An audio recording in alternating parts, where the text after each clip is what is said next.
Okay, so I have here my couple of things because I had like 8 years ago I had a little experience and it's having to do with my third eye. And so anyhow, I'm writing like a little something, and I'm thinking of basing it somewhere along the lines of creative nonfiction. But then creative nonfiction is something based. It's basically an event based or a creation, a literary creation based on historical events.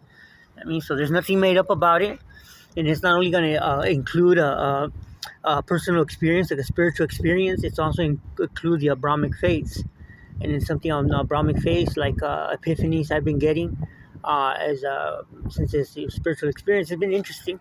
Um, I have here a poem that I wrote concerning this, and it's then I have my notes right there that I'm gonna put down real quick.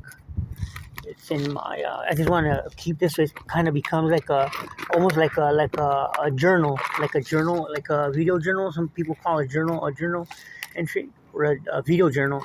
And as the day goes on, I most of the time keep my awareness on my third eye. It's so I have my awareness on my third eye like right now, and I'm focused on my writing. So the poem goes something like this. It goes.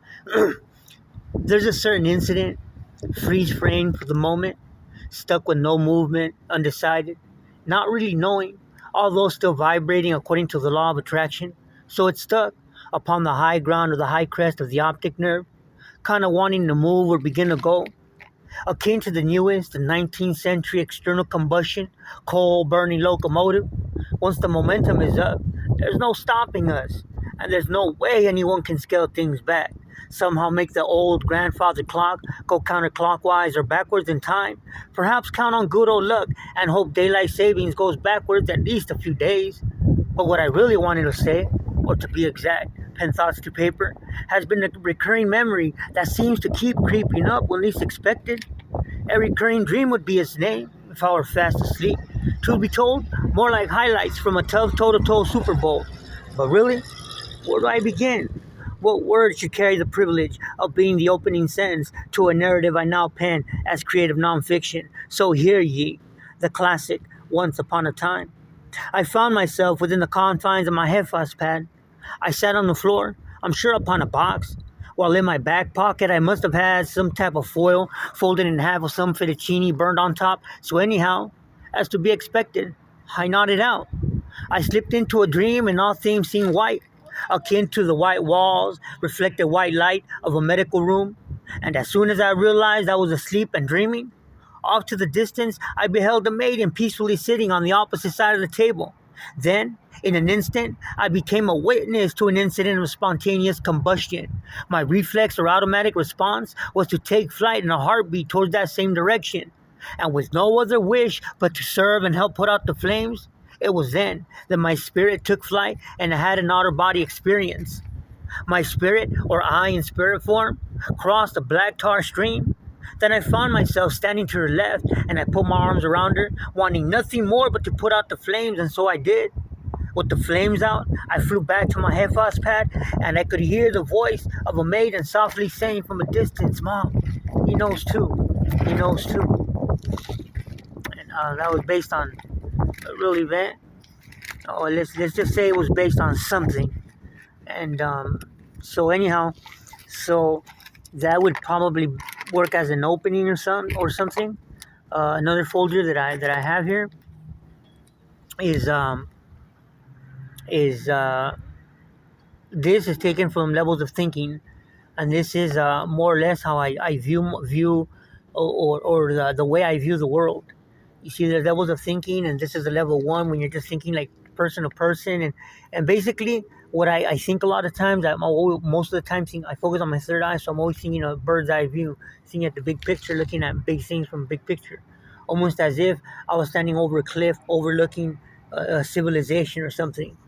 Not because you're ruling or anything. Well, that's one part. Not like, okay, ruling as in I tell you what to do, but more like it's a big responsibility, and you can see, you can appreciate the dynamics of things happening. And this picture pretty much sums it up. I mean, when you look at things, right? the interaction between these people. There's one group, there's another group, and you're seeing the interaction between the. I mean, you really got to see the video. Uh, Levels of thinking, math underscore ZOE, I think it is. And so yeah, we're always like, well, I say we because I think collectively, but yeah, up here, overlooking the thing, overlooking how if I had was blessed with a gift, how can you how does it help you, how does it enlighten you, and how can you help your fellow man, right? And then over here, I keep track of the celestial bodies, right, when they pass overhead. So like right here, this when they pass overhead, Mars, Venus. Venus is the morning star. This is what I do on the daily. Keep track of my surroundings, keep track of what it is. Celestial bodies have always played a big part.